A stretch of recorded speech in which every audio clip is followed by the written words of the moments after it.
Welcome to the Jobnik. Good afternoon. I'm Israeli Government Spokesperson Ilana Stein.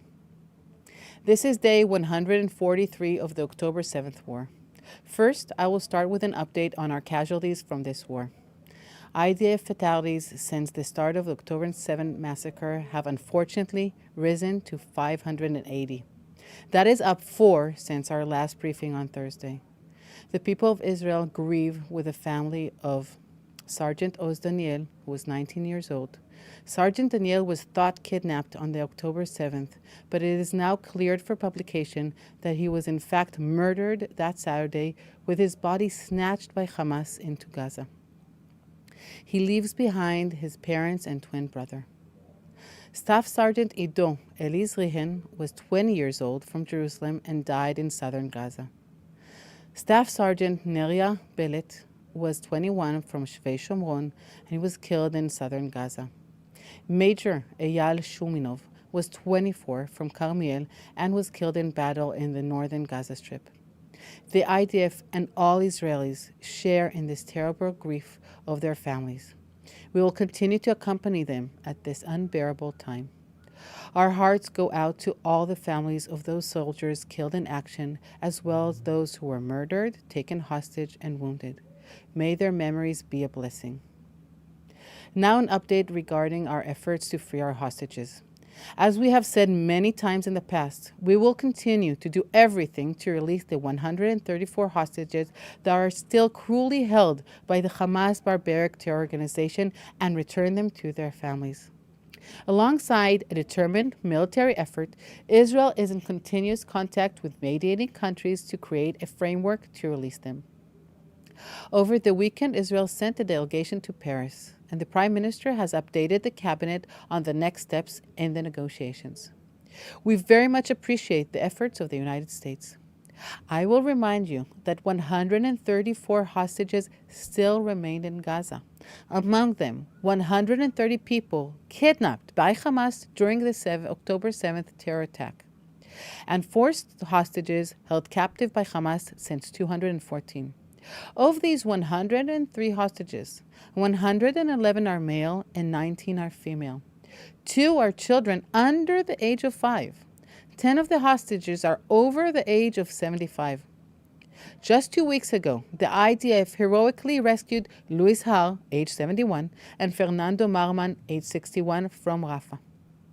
On Rafah, the IDF yesterday presented the War Cabinet with a plan for evacuating the population from the areas of fighting in the Gaza Strip, together with the upcoming operational plan. We have already destroyed 18 of the 24 terror battalions, but we cannot leave a quarter of Hamas battalions in Rafah. We know that if left intact, Hamas will reconstitute themselves immediately. I want to be clear on this point. It is essential for any future peaceful Middle East that total victory in destroying Hamas is achieved, together with the war aims of releasing the hostages and ensuring that Gaza does not pose a threat. The government has also made clear that once Israel begins its final intense phase of fighting in Rafah to destroy Hamas, the operation will be weeks away from completion, not months. We're now almost 5 months since the October 7th massacre, and we have learned much.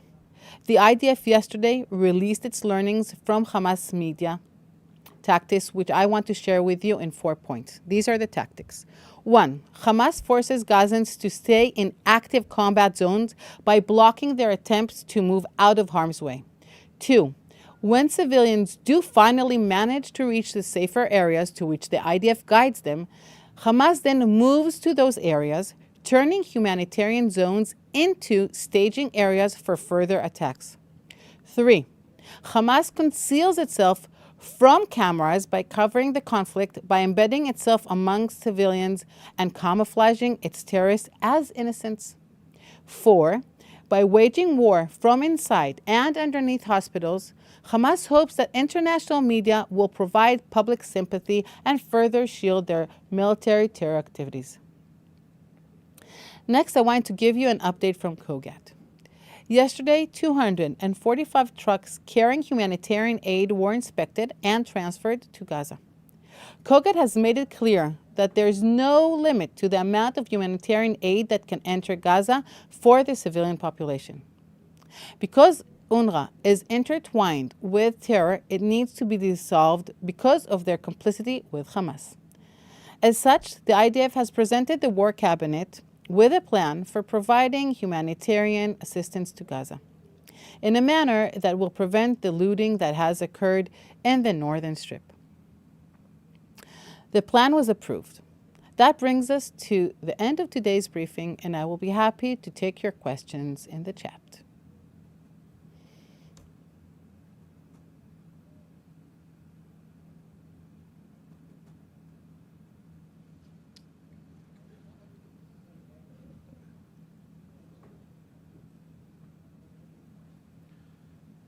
Thank you.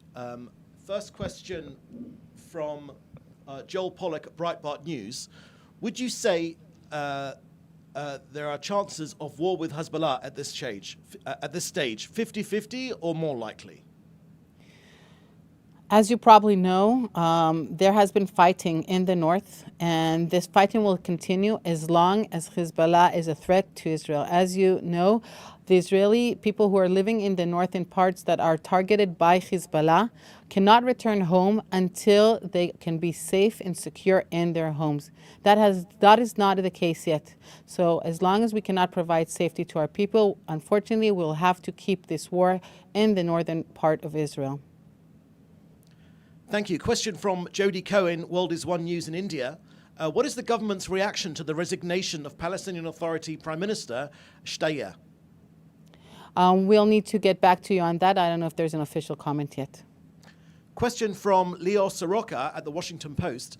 Palestinian Authority Prime Minister offered the resignation of his government on Monday, opening the door for a new technocratic administration under President Abbas. Will Israel cooperate with this government? One of the first things that we accept this government to do is to say that they are against terror, they are against kidnapping Israelis, they are against torture, they are against rape.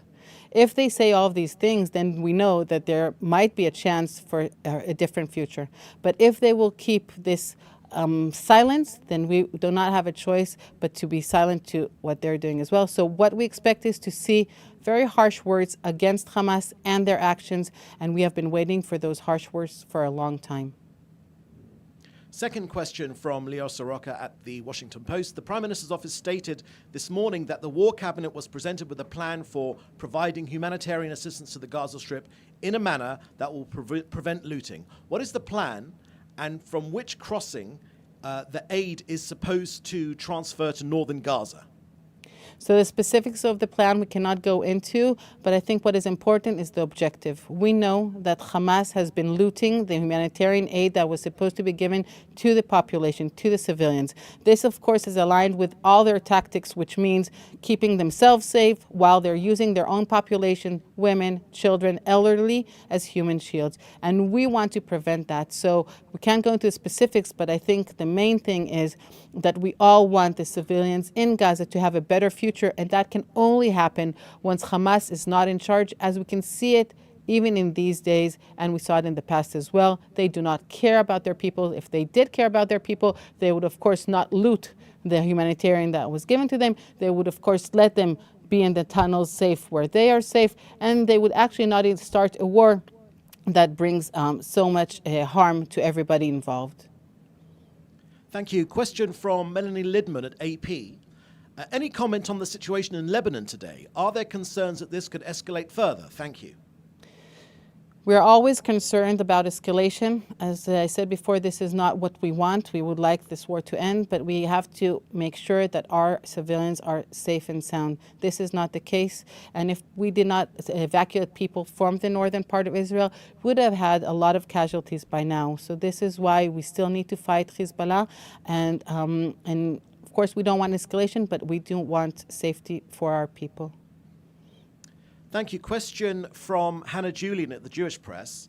Is there any update on a decision on access to the Temple Mount during Ramadan for Muslims from Israel and Muslims from the Palestinian Authority? As you know, Israel has respect to all religions, and in most years the Muslim population can go into Jerusalem and worship the way they want to. But this year there's a lot of tension. I know that the Israeli government and also the army and the police are taking into consideration how this can take place so that still the Muslims will be able to go and practice their religion. I don't have the specifics, but once we have them, it will be published. Question from Henrietta Chakar from Reuters. Today is the deadline for Israel to submit its response to the ICJ. Can you say whether Israel plans to respond and whether it will meet this deadline? You will have to wait and see. Second question from Henrietta Chakar from Reuters.